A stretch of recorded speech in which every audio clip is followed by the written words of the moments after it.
Ozempic Face. I'm sure a lot of us heard this term, but as a physician, I would like to separate the media hype and the medical facts. First, I'd like to clear some misconception.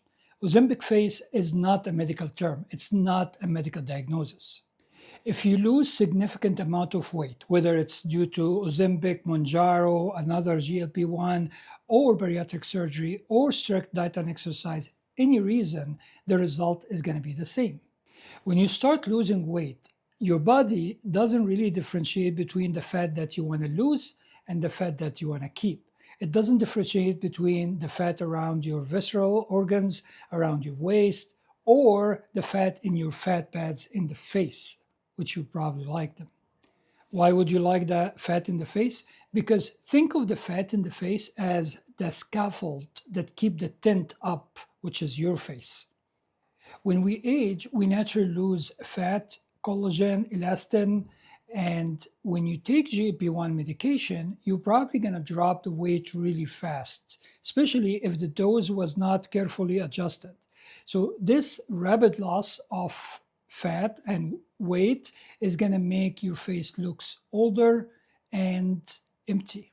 The weight loss, if it's so fast, it would be faster than your skin ability to adapt to the new smaller structure. And that's why we see the sagginess, the emptiness, and the older appearance.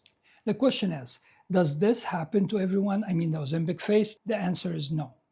It really depends on two main factors. Factor one is the age. Younger skin has more elastin.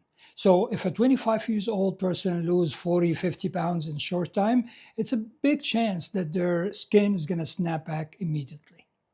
When a 50 years old person loses the same amount of weight, the skin will remain loose. Why? Because the elasticity is lost. They don't have enough collagen and elastin.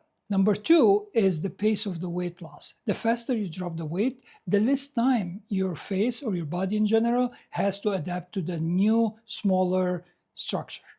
This takes us back to the prevention.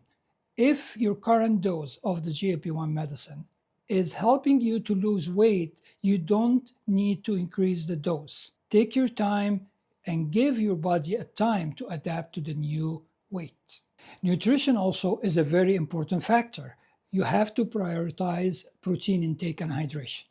Your skin needs the building blocks to build and maintain elasticity and good, healthy volume. But let's say you did all that. You lost the weight, you're happy with the numbers, your biomarkers are amazing, your A1C is in a range, but you look in the mirror and you feel that you look older and tired and not as healthy and young as you used to be when you had the weight. Let's say you're unhappy with the changes in your face. What can we do? We have a few options.